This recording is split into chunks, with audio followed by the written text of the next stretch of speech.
Believe I am live. Squeaky, squeaky. All right, so for our great and glorious virtual world, if someone can let me know when you can see and hear me, that would be terrific. And yes, I'm all set. I'm all ready to go, I think, as far as this goes. And I'm just waiting for you. So we have an assemblage of oh, okay, Angela, wow, right, jumped right in. Yeah, I think you got in here the fastest anyone ever has done. So you win a special spiritual mind treatment. Let me know for what you would like me to do that, and I will do it. Okay, so we're good to go. So this word is being spoken for each one. And if there is anyone else you would like to have included, just think of their name now and know that this word is also for them.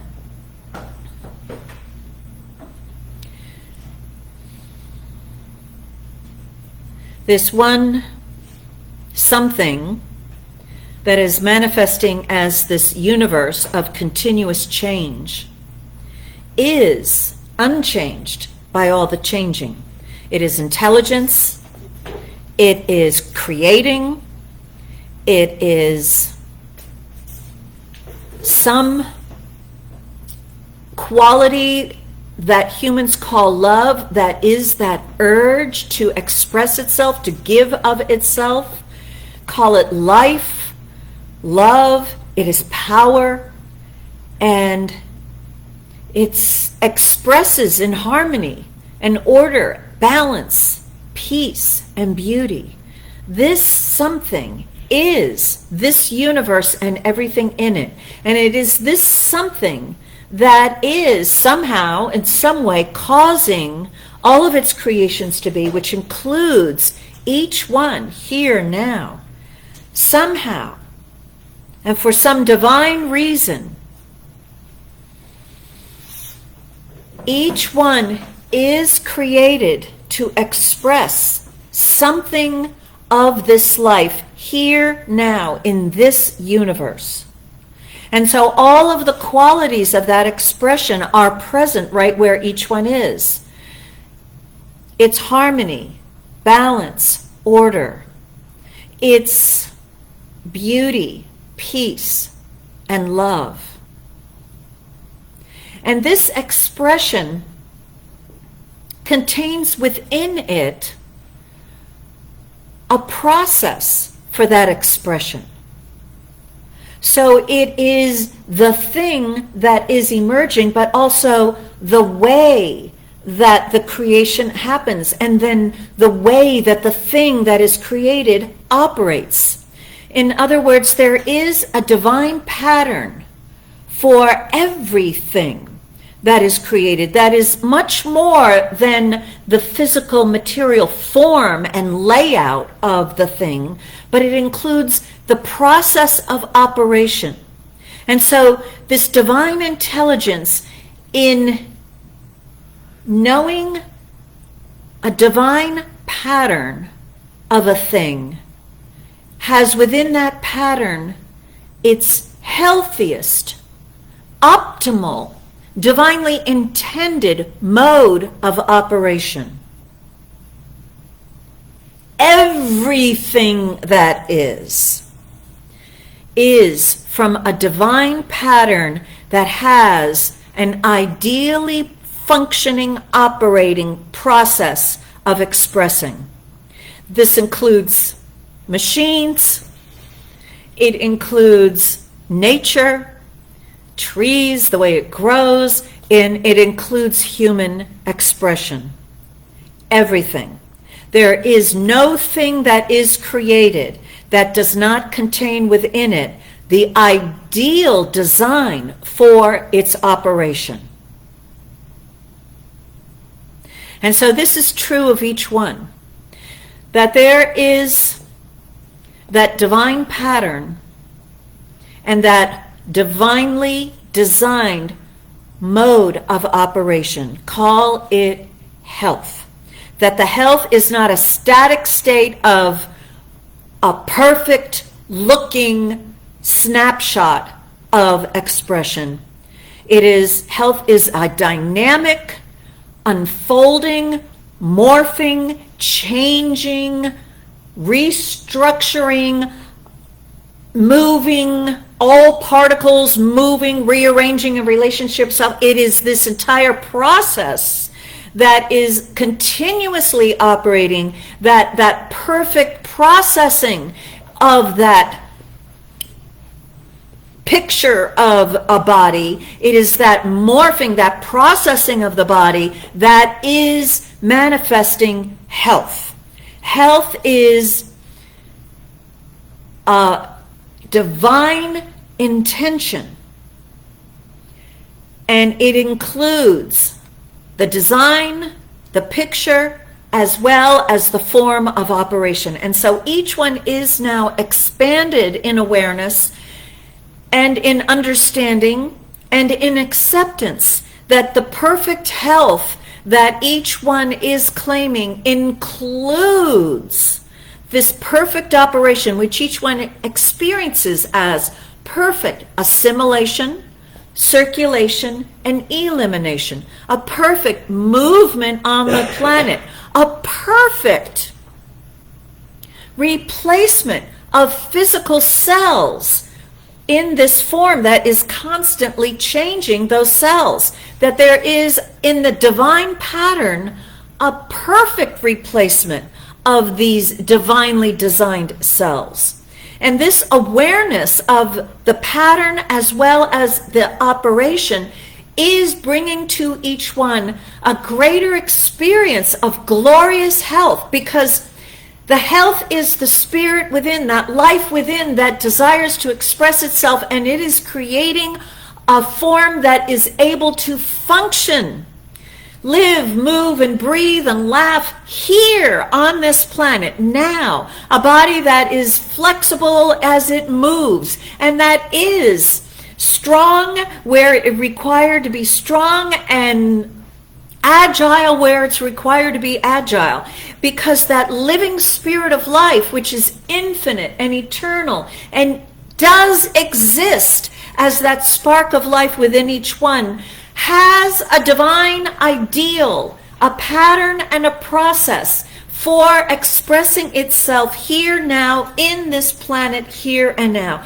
And no matter how long anyone has been on the planet, and no matter how much ill health is wandering around the planet, that divine pattern and process is unaffected, and it is present, it is still present, and it can always be recognized, and by this word, it is recognized. And so each one is experiencing the evidence of this recognition, the evidence that this perfect ideal with its perfect pattern and process is present, and as a result, each one is experiencing the glory of a body that is able to turn on a dime, that is able to express what is within the heart, fulfill that urge, that body that is able to relate here on this planet with other forms and other spirits of life inhabiting those forms, a body that is able to do all that the living spirit of life and love itself desires to do here on this planet.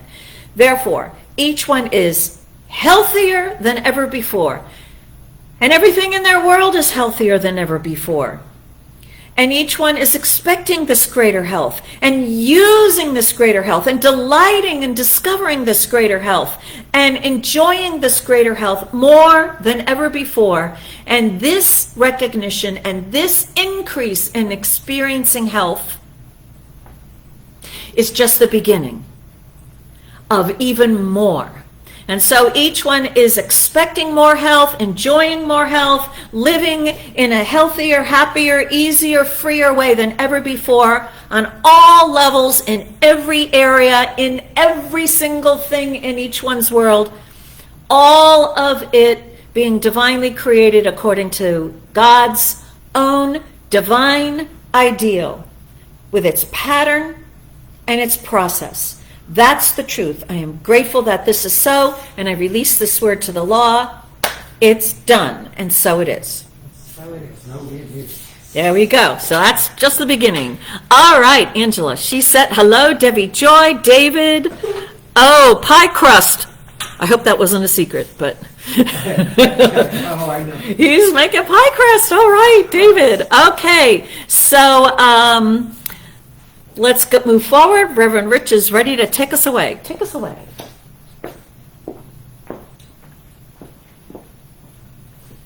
Okay.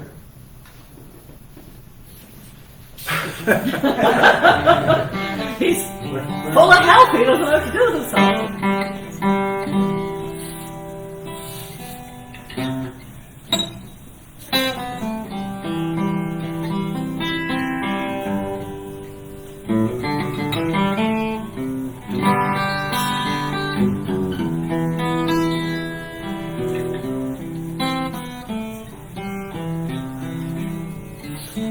I am opening. I am opening. My heart is ready to receive. I am opening. I am opening. My heart is ready to receive. I am opening. I am opening. My heart is ready to receive. And so we do open our hearts, and number one, we receive the experience which is present within us as potential, the experience of perfect health. And then whatever else is in your heart, open to it, because this infinite power is not limited, so it doesn't have to, you don't have to pick and choose, you're good. So just allow it all to come to your awareness and just allow it to be present, and allow yourself to receive your highest and greatest good with all that goes with it. So let's know that now. I let this word go. We agree to it by saying, and so it is. I'm opening. I am opening. My heart is ready to receive. I am opening. I am opening.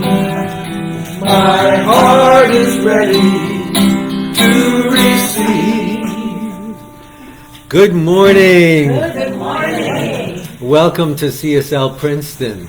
I'm John Herron. I'm a practitioner here at this center. And we are a loving, healing, and inclusive community which teaches and practices the principles of the science of mind for the well-being and spiritual growth of ourselves and the world. So this morning, we've got a surprise for you. And the surprise is something that you're going to have to pay attention to get.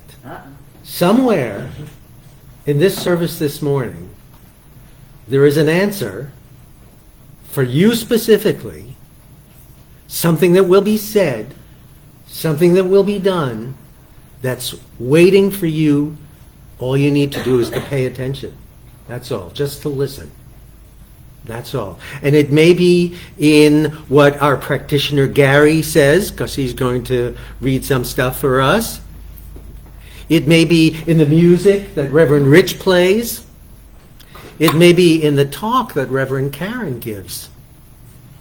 Or maybe something that happens to you while all that is going on. But if you don't listen for it, you might miss it. It's there. It's ready for you when you're ready for it. So that's the challenge I throw down to you. Actually, it's not my challenge. I'm also part of that.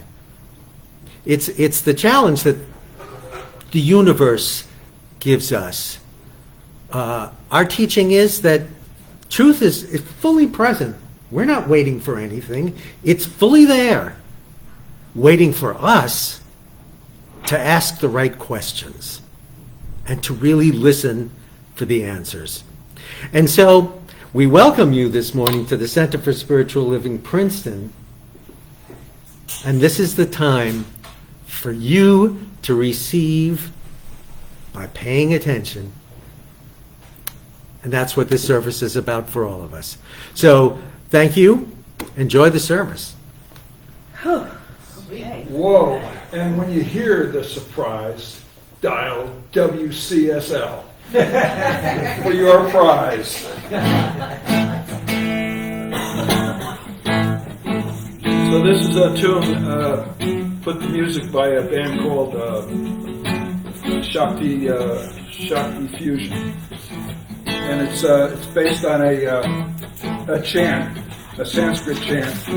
And the story is that the guru, a long time ago, was reciting this chant, and it put him in such a state, in such a trance, that he walked right into the river. He came to himself, came out of his trance, and realized, I don't know how to swim. I don't know what I'm going to do. So just kept reciting the chant, kept singing the chant. And the next thing he knew, he was back on shore safe. So when I'm in a state of anxiety, sometimes I'll just recite this chant, and it works. Om Namah Shivaya.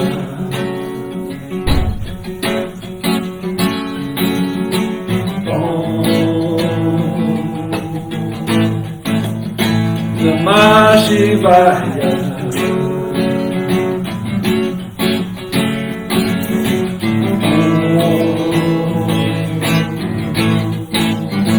Namah Shivaya.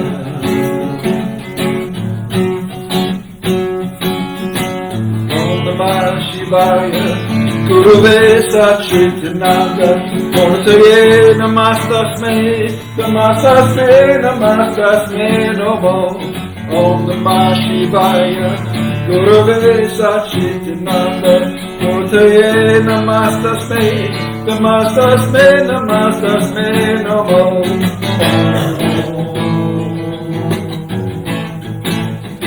Namah Shivaya.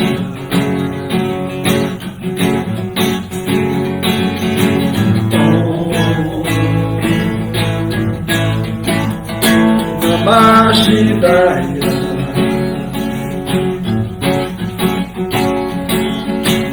Om Namah Shivaya. Gurave Satchitananda. Murtaye Namastasme. Namastasme. Namastasme Namo. Om Namah Shivaya. Gurave Satchitananda. Murtaye Namastasme. Namastasme. Namastasme Namo. Om Namah Shivaya. Gurave Satchitananda. Murtaye Namastasme. Namastasme. Namastasme Namo. Om Namah Shivaya. Gurave Satchitananda. Murtaye Namastasme. Namastasme. Namastasme Namo Namah.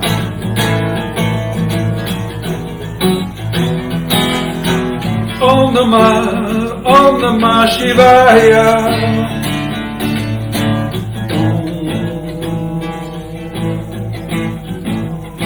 Namah Shivaya.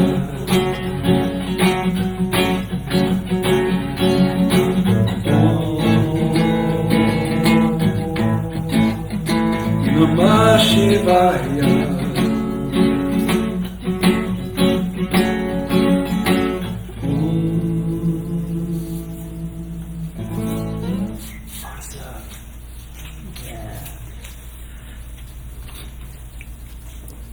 Hi, my name is Gary Torres, and I'm a licensed practitioner here. Reverend Rich just did a wonderful thing here, which is he sort of led right into what I'm going to talk about, which is that every religion on this planet, every major religion, has a tradition of what they like to call healing or salvation or whatever. But the point that what makes us a little bit different maybe is that we recognize, and the mystics, the sages have recognized always, that in a certain sense there is no healing. In a certain sense everything's perfect just the way it is. And our job is to recognize that perfection within the universe and within ourselves. And if we can do that, we find that we're already healthy.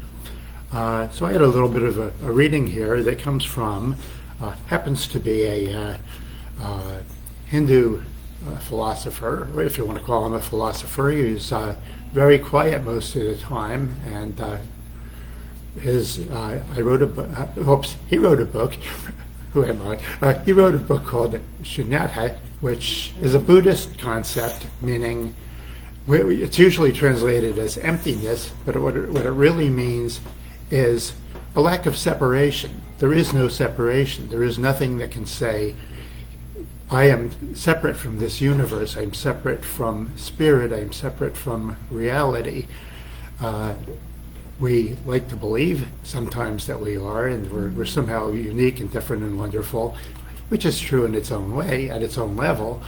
But when we carry that too far, we start believing that we're separate from other things, and therefore we can have such things as diseases where we pretend that we're different from the rest of the universe, and somehow we're not perfect.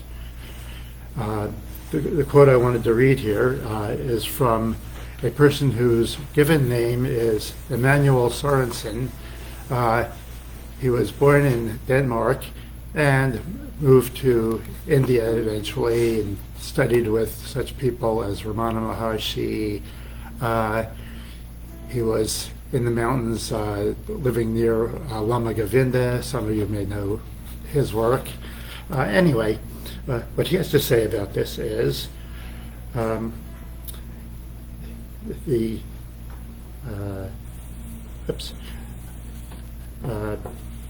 different world religions with the various use and terms and rhythms seem to be but different accounts in changing emphasis on exoteric modes of the one free and immanent life, sometimes called God. God is one. Life, which comprises birth and death, bodies and egos, is also one.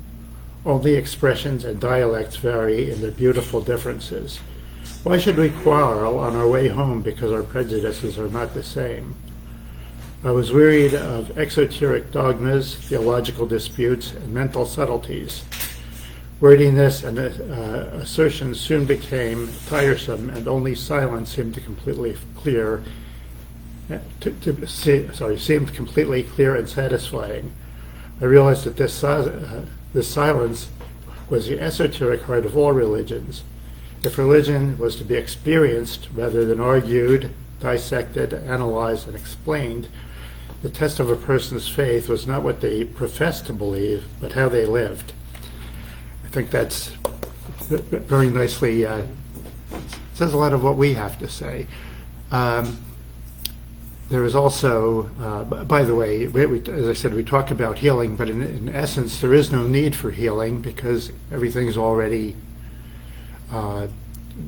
God's running the show, or whatever you want to call that higher power is running the show, and all we have to do is tap into that power. All we have to do is be what we are intended to be by that higher power, and we'll find that we're already healthy. I know a man, a different tradition here, a Buddhist tradition. I know a man who, to put it in the usual terms, healed himself. His entire ankle and shin bone were destroyed by gangrene. And the doctor said, you have to have that leg cut off. And he said, no way. I'm not going to be going through life with one leg. And the long and the short of it is that by prayer and meditation, he healed himself. He grew back a new shin bone and something that functioned as an ankle. Anatomically, it's a little different from a quote-unquote normal human ankle. But he was, I met him, he was walking around fine, we talked for a long time, and yes, whatever he did worked.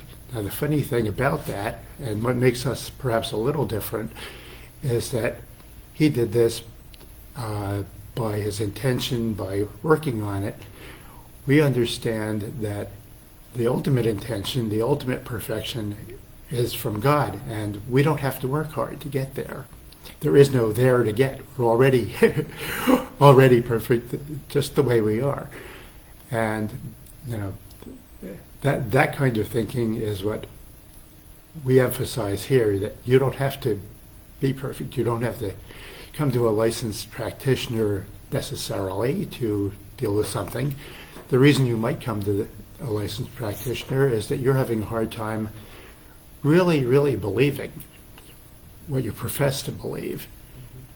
But once you get to the point of genuine belief, you don't need us anymore. Yeah.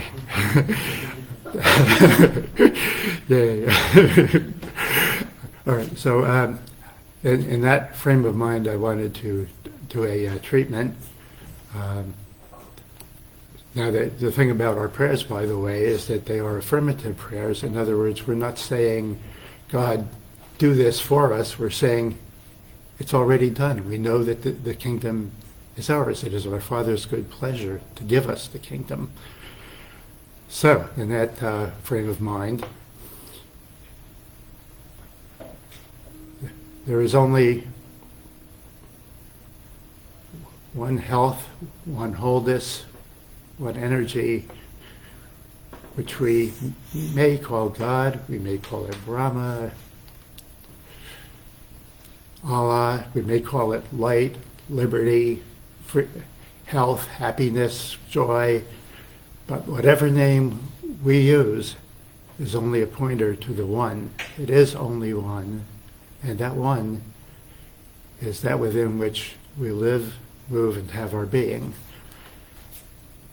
That one also lives within us as it does within all things.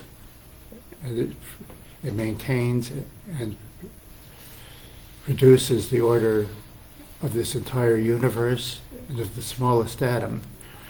And that one living within us is what makes us inherently healthy.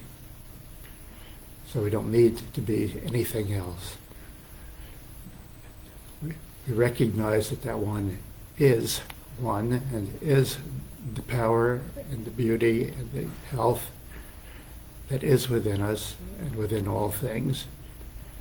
And in that recognition, we realize that there is no real disease, that it's an illusion, a form of ignorance or carelessness.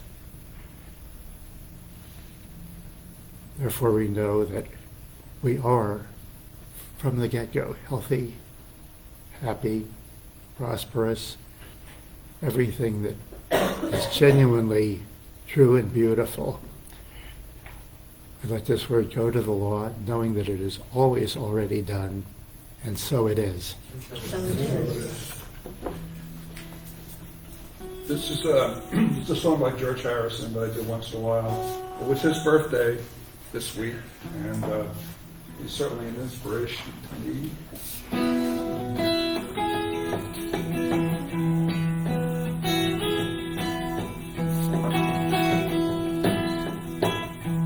His guitar probably wasn't out of tune, though. Give me love, give me love, give me peace on earth. Give me life, keep me free from birth. Give me hope, help me cope with this heavy load. Trying to touch and reach you with heart and soul. Oh, my Lord,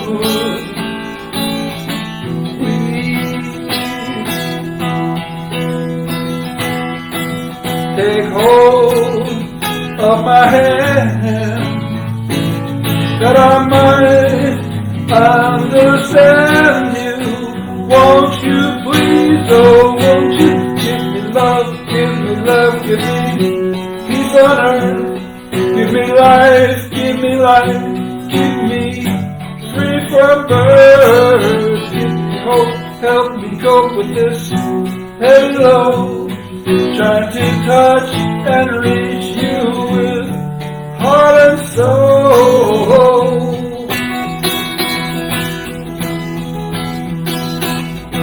My Lord.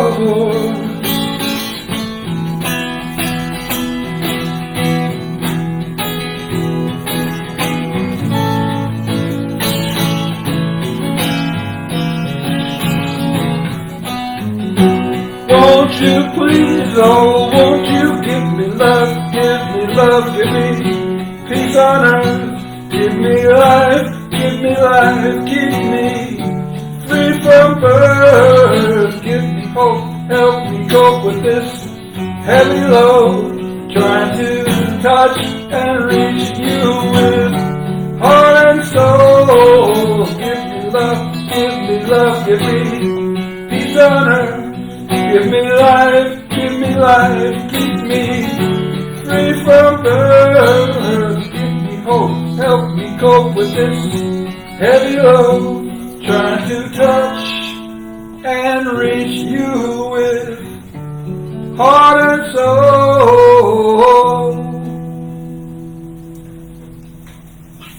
Right. Thank you, George. Thank you, George. And Reverend Ritz. And whew, Gary, John, whew.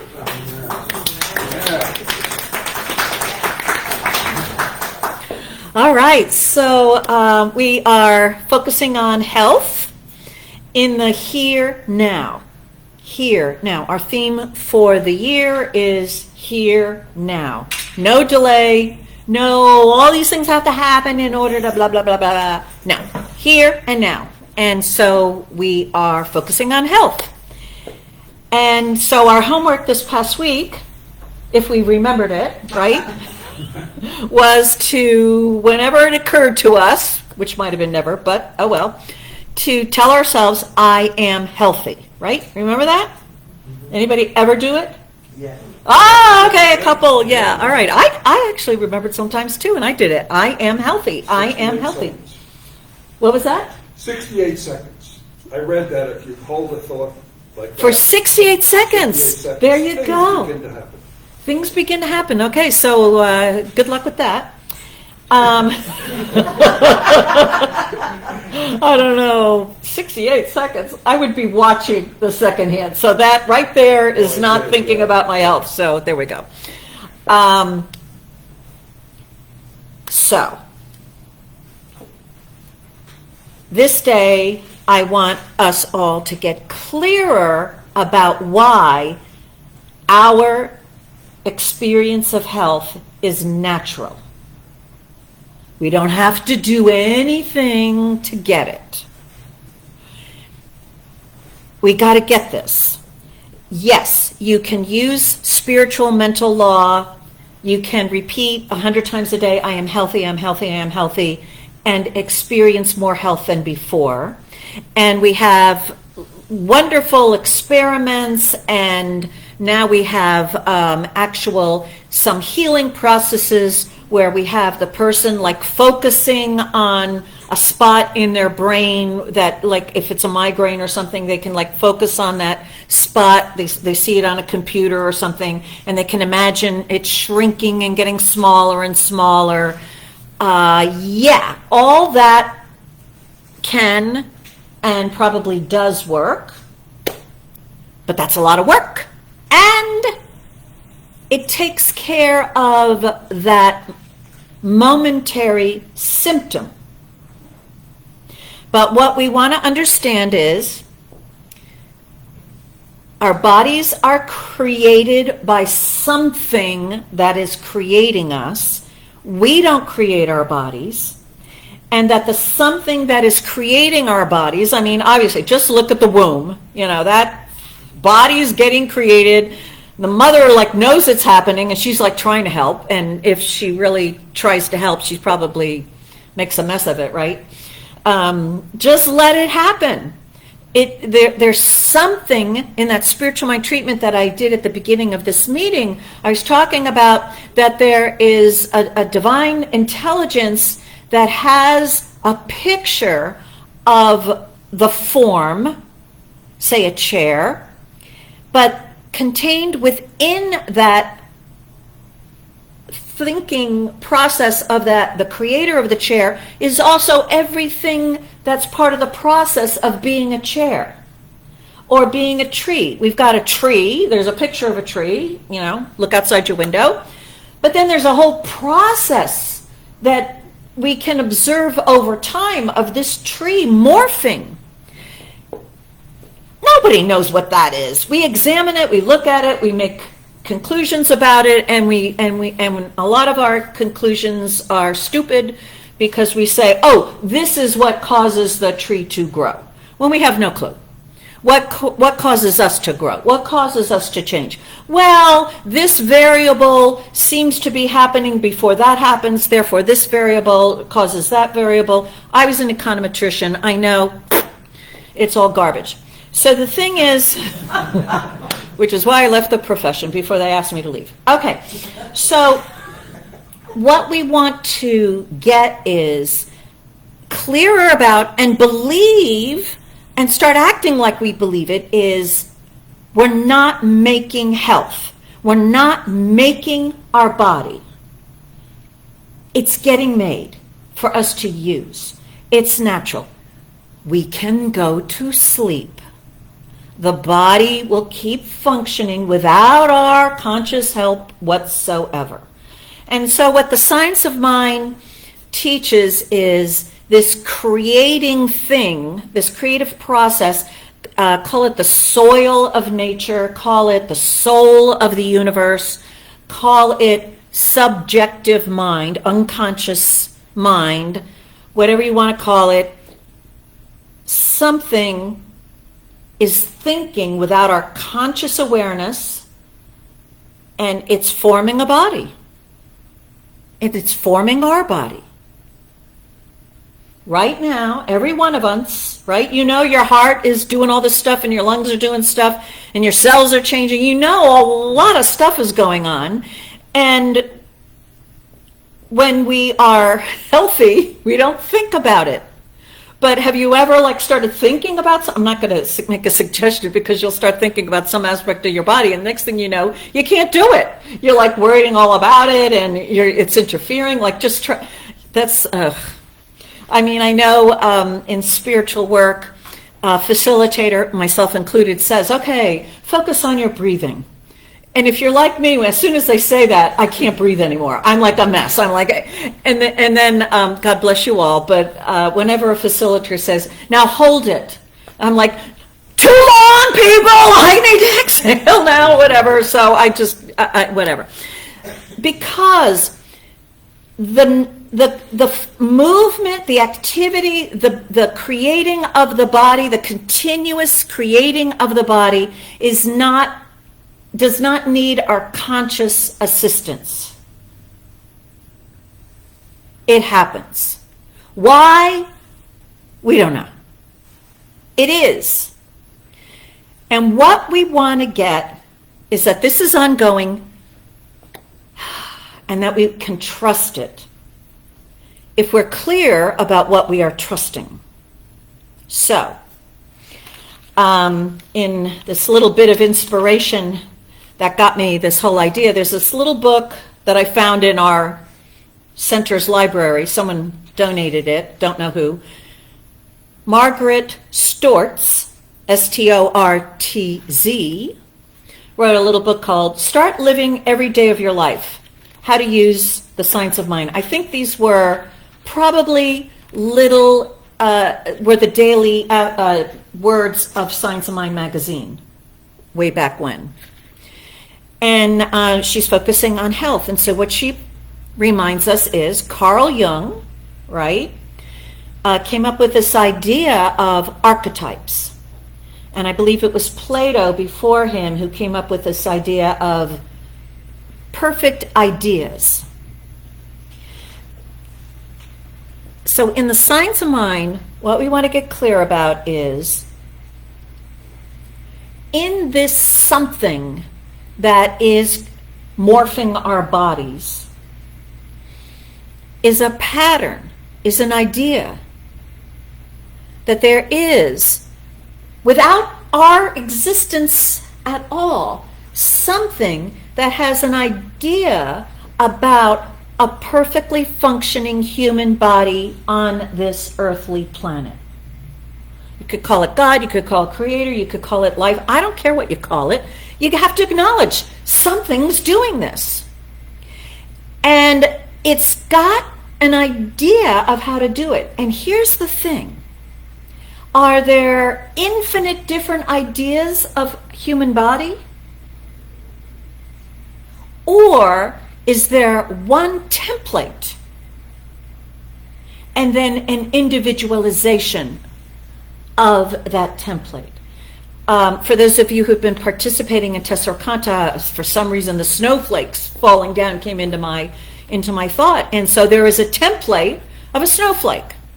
We recognize it. Oh, a snowflake. But they say every snowflake is different. So there is a template of human form, and then there is the making according to that template, which is unique for each and every different being inhabiting it. But the template is perfect. And the thing about perfect is, if every single one of us is a different look of this template, and if one person is perfect, well, then that's it. That's used up. We all have something else, right? Right? Because we're all different.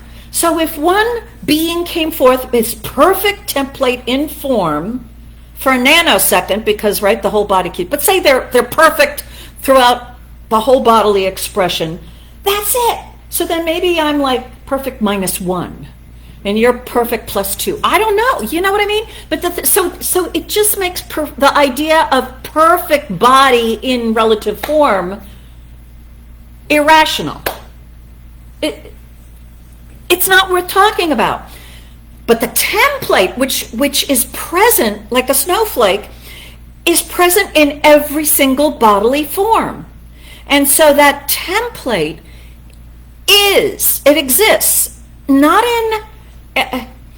in thought, in mind, in the designer. And we are an expression of that. But no matter what we express, the template didn't go anywhere. In fact, if here I am, doop, doop, doop, doop, and the divine template suddenly disappeared, well then, what is my earthly body going to do in the next nano moment to be a body? Right? Because in that template is the pattern, the process for the body functioning too. Not just the look of it, but how it processes. So, we know our bodies are not static states. We know, first of all, the electrons are all over the place. My electrons right now are leaping out and jumping into your bodies, and your electrons are jumping into mine. Woo! And, the paper electrons are jumping in, forget about it, right? But the thing about what we want to know is that the template is a template of form as well as process of functioning, and that is ongoing, and it's here and it's now. Otherwise, our body would just dissolve, or I don't know what it would do, just scatter off and be something else. So when we're talking about health, that in order to go the infinite possibility of experiencing health, we've got to get this clear. Because mental work alone, I am healthy, I am healthy, I am healthy. Why? It's all your work. You got to get that I don't have to, as Gary and John were saying, I don't have to do anything. The template exists, and if left alone, will do its work of fashioning the earthly body that I am using. And for what purpose? What do these earthly bodies, why do we need it? It's so we can relate here, now, on this planet. Otherwise, we don't need a body, right? I could be invisible, but I can't relate if I'm invisible. I mean, even a ghost has to make, some impact on senses. So it's, it's got some kind of form on some level, whatever. So, we need these earthly bodies to be able to, health is to have an earthly body experience where the body is able to do what that living spirit urge within us desires to do. That's the purpose of our form. To be able to hug somebody, to be able to walk, to be able to, canoe along the canal, to be able to talk, to be able to look, to be able to relate to every other expression of life here in this universe, whether it's the stars, whether it's the bugs. Whew, this whole infinite material something is alive, and it's for us to interact with. And so that's why we've got bodies. That's it. Now, if we were clear about that, we wouldn't throw in all this garbage that comes from some attempt to understand how the body works with these conclusions that are really, opinions and theories based upon what has been discovered so far. So so-called facts are a description of what has been observed so far, resulting from the way it got observed and resulting from the belief and understanding of the person doing the observing, right? That's it. That's a fact. But there's all this else behind it, right? So health is natural. Our bodies are natural. We don't have to do anything else. What's the problem? It is done unto us as we believe. That's the kicker.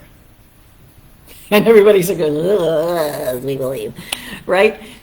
Because this form that I have of the template is a combination of my ancestors' use of this form as well as my own use of this form.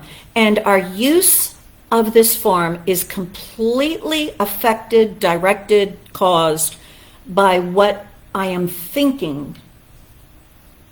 So what I am thinking or what I am believing is what causes me how to use this form.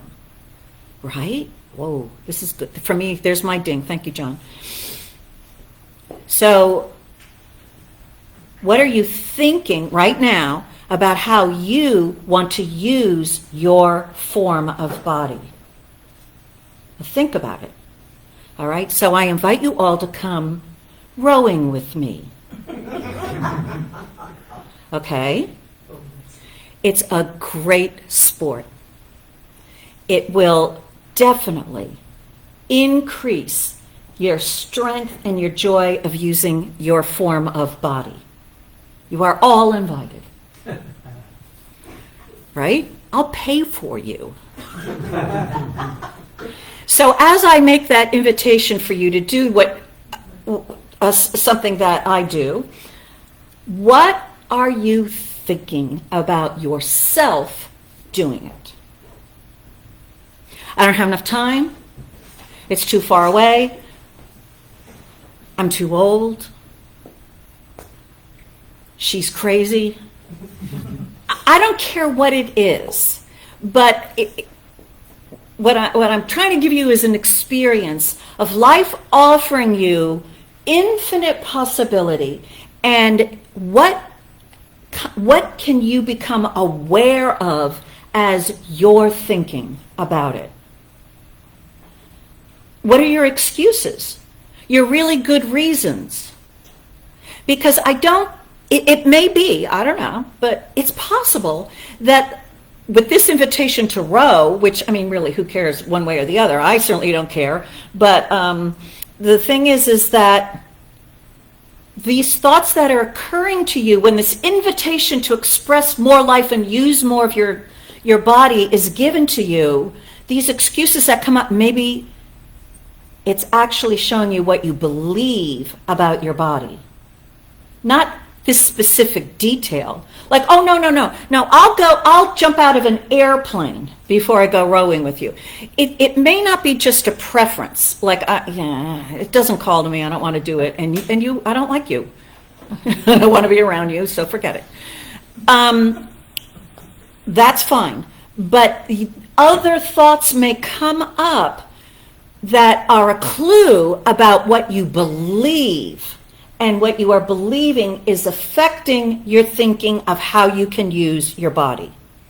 And it's coming up into your awareness when the invitation is given. But what you want to be aware of is it's always there.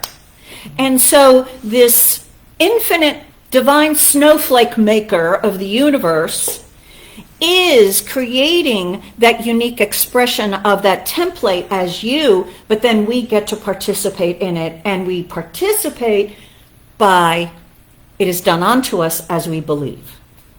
And that's it. And so what we want to be aware of, yeah, I got time, good.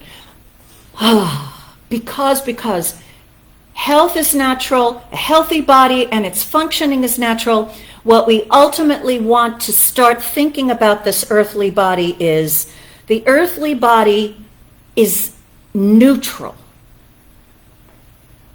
But if it's not functioning perfectly, or if it doesn't look quite right, it's because there is some thinking going on in me that is shaping the expression of that divine template.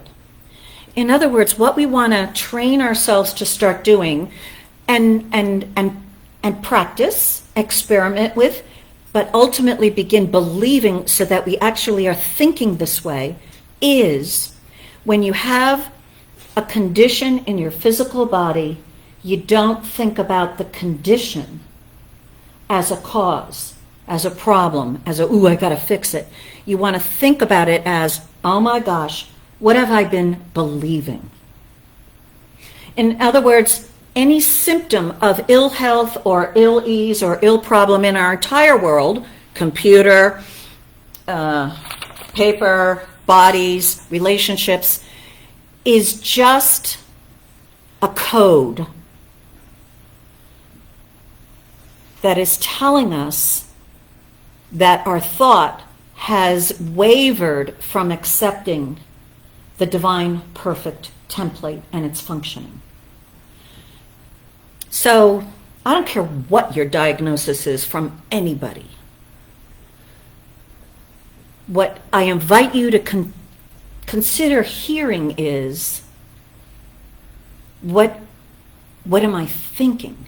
What is, so the doctor, the whatever, is giving you a diagnosis of a physical condition, but then you are the thinker within going, what am I thinking? What does that represent in me? What is that a symbol of? And when you get into thinking about that way, suddenly your freedom in this physical body is possible all the time. Because you're no longer a victim of descriptions of what's going on in your consciousness by, your body, blah, blah, blah. So all of a sudden you're not thinking about your consciousness. You're not thinking about your belief. You're like, oh my gosh, right now my left buttocks is sore. My coach was saying, okay, maybe somehow you're out of balance while you're rowing or on the erg or something. I'm like, no, what is it that I am thinking that this represents? What is it that I am thinking? Because the thought of my being is taking form. So what is that? And so you can have a spiritual diagnosis of the outer signs that are in your body and in your world. And then, see, when you get this, the one thing about your thought is, I can change my thought. I can change what I believe. It might take some doing, but I can change what I believe. I can change what I'm thinking. Everybody think of an elephant. It's pink, right? And now there's this annoying monkey over here. Go back to the pink elephant, okay? You can change your thought. And what the science of mind teaches is the science of our thought. In other words, we don't have any dogma, right? Believe what you want to believe. All we say is, you want to know what you believe? Take a look. Because it is done unto you as you believe, and you have the ability to change what you believe. We don't have the ability to change the freckle on our skin. But I have the ability to change the belief that outpictured as the freckle.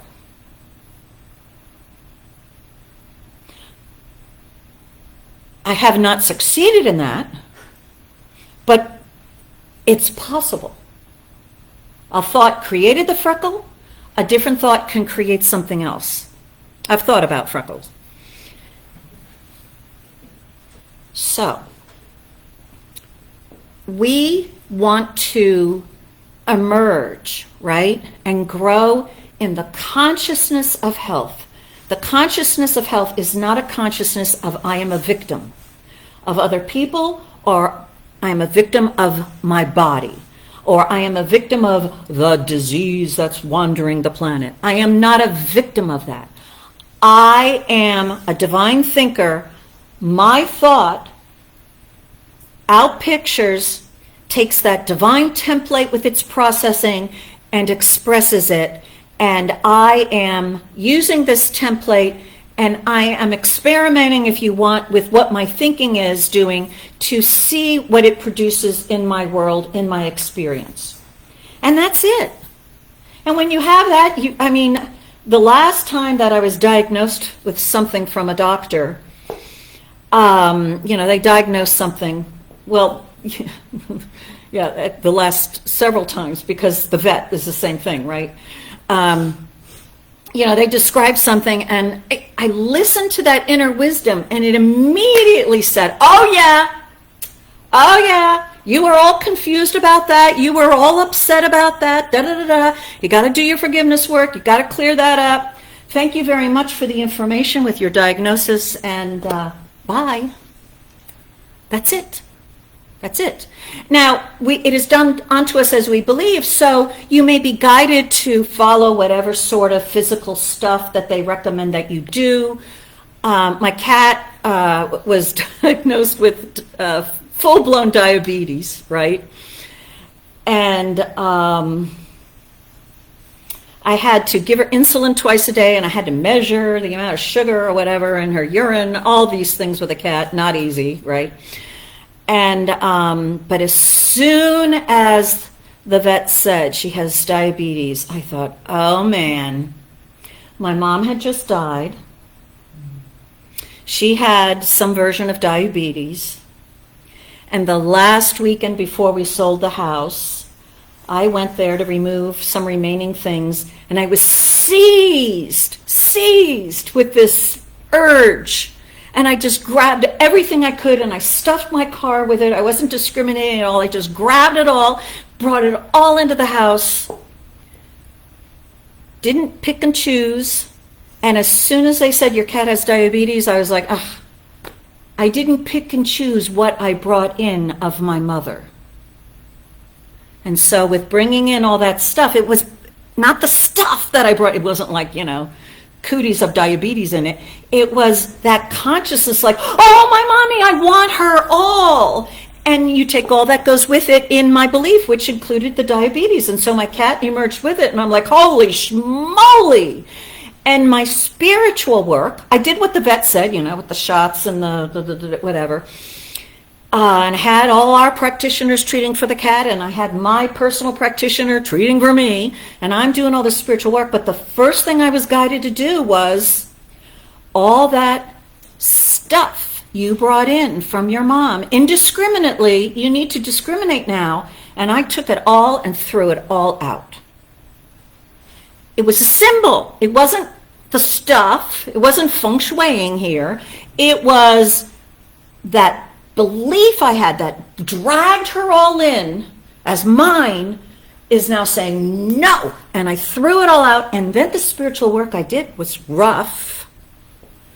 And it was hard because I miss my mom, right? But I did do that spiritual work to say, I am not my mother. I am a unique divine creation of the divine Father, Mother, God.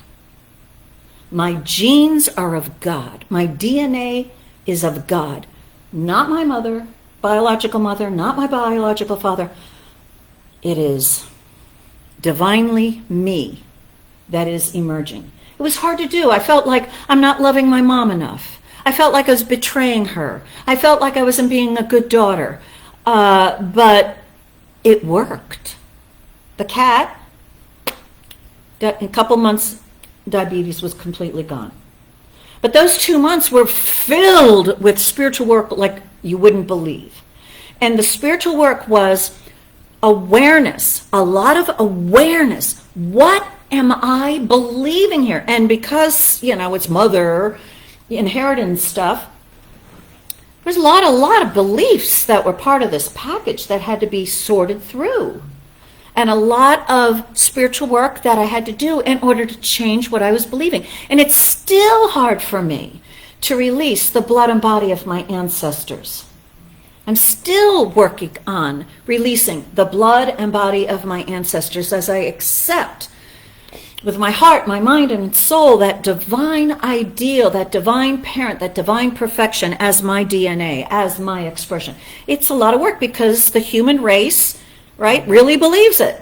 But just because the whole human race believes in sick, illness, and death, we realize that it is not forces, independent forces that we are worrying about, sickness and death, walking the planet. No, it is our belief in them that is being done onto us. So, we continue to grow. It is infinite life, infinite health that we can express. So, there is a consciousness, and definitely attainable by all, easy enough, I think, to be healthy. To be healthy. Body that's functioning, everything working. But then there's even deeper, right? There is, the regeneration of the human body, so that the years of the locusts are erased, so that a lifetime of believing and aging and not all this other sort of stuff is removed. But, that's some deeper work, right? A lot of deeper work, in my opinion, but there we are. And then, there's ultimately that consciousness of belief that's possible. A couple of people have manifested it. I haven't spoken to any of them, but apparently there have been reports of beings who have so embraced, identified, as Gary talked about in his spiritual moment, no separation from the all, that the earthly form is everlastingly renewing itself. However, that's not the goal, right? Health is to know who you are. I am life. I don't need this body. But while I'm here now on this planet, I am using it in health and in wholeness, right? That's what we want to get. Doesn't matter whether you're here or somewhere else. It doesn't matter. You're still you. You're still this natural process of building a body is always going to be doing its work, using whatever material or rules the different levels of expression might require. And, I don't know what they are, but I know they have to exist. Why? Because they exist here, now, right? It exists. I'm not doing it. You're not doing it. Something is doing it. It's not going to change its mind. It's doing it. And so it's going to keep doing it. But that spark, right? That spark of life that we are, that I am, that makes me uniquely me, makes you uniquely you, that's eternal. That's not going anywhere. Right? You are. You'll get something to express yourself in. And whatever you get to express yourself in will look according to what you believe. That's what we want to know. So we want to learn, as we focus on this, how to train yourself to believe that it is your belief that is emerging as your body, so that you are less affected by what anyone is saying about your body. And the effect that someone says about your body is, oh, Well, I don't want to believe that anymore because that's really uncomfortable. So what do I need to believe instead? And that's where we start searching for the truth that sets us free of the condition created by that other belief. That's what we do. That's our spiritual process here. So did that make sense? The people in the room, some people have their mouths open. Okay, so if you got nothing, just say, I am healthy, I am healthy, I am healthy. That'll work, okay? So let that, germinate there in your thinking. Reverend Rich is going to sing another song, and as John has demanded, we're all going to get something of truth that will set us free of something that we want in our world. Okay, so let's do that now. Reverend Rich, you ready? You got something? See, he's got the roughest job. He sits down in one consciousness, right? And then all these ideas are flowing through him. And there's all this activity going on. And then he comes back and it's like, what's a guitar, right? Yeah, right. Here's this thing. I have it in my hand. I don't know what it is. I don't know what I'm doing here. And all this stuff is on a page, and I don't know.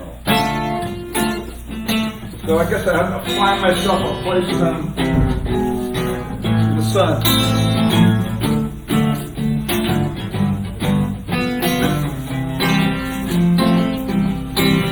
Like a long, lonely stream, I keep running towards a dream. Moving on, moving on, moving on.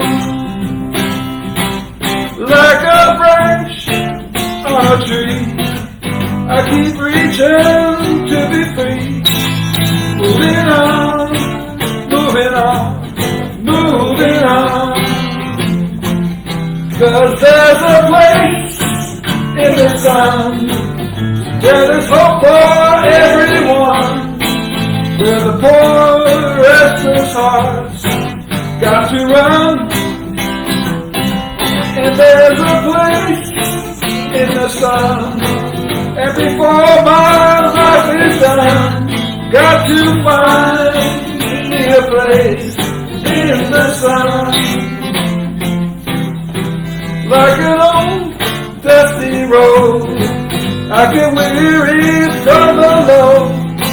Moving on, moving on, I'm moving on.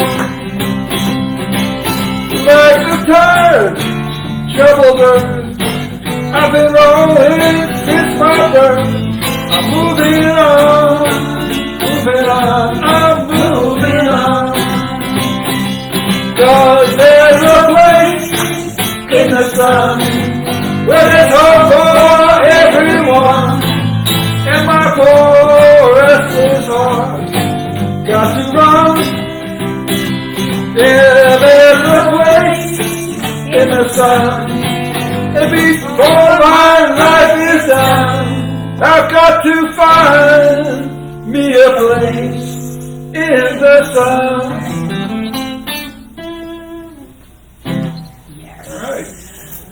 Yes. Yes. Okay, so I talked about this divine pattern, divine archetype, divine ideal. And so I'm going to do affirmative prayer, spiritual mind treatment, so that we believe this more. And then we can use it, right? So this word is being spoken for each one. There is, right now, in that infinite potential, a divine ideal of a form that is just perfect for the spirit of life to express as a human form. And this divine ideal is unchanging, it is perfect, it has perfect functioning, and this divine ideal is omnipresent. It's not separated, it is right where each one is. And it is this divine ideal that is the source from which emerges the form of body for each one. Each one is now more aware of this divine ideal, of its cause, of its power, of its perfection, wholeness, and completeness, of its natural operation, of its continuous activity in morphing one's experience of body. Each one is aware of this in a deeper way than ever before. And because of this greater awareness, each one is having an expanded experience of trusting it, of relying upon it, and of expecting to see it and experience it becoming happier, healthier, easier movability, activity in the form of one's own particular bodily expression. This divine ideal, each one is expecting to show its existence in a greater way than ever before. And so each one is having a personal experience of the vitality and the perfection and the perfect operation of this divine ideal as a body that is healthier, that feels stronger and easier to move, more flexible, and where all the little parts are working easier and effortlessly more than ever before. Each one is having a real, tangible experience of feeling this earthly form be healthier than ever before. And it is so personal. And it is so intimate. And each one is experiencing the surge of experiencing the vitality within. In fact, each one is experiencing it as a gift, as a blessing, as love, as being loved, and as wonderful, and as an invitation for even more to come. So I am grateful for every word of truth that has been spoken, and I release this particular word to that almighty, omnipotent, omnipresent law to make it so, and it does that because that's what it does, and so it is. And that's the way it is. All right, Reverend Rich. There's a place in the sun, and before my life is done, got to find me a place in the sun. And that's the way it is. All right. So you've all been quiet out there virtually, but glad to have you here. All right. We'll see you next week. More on health. And I am healthy. I am healthy. I am healthy. I am healthy. I am healthy.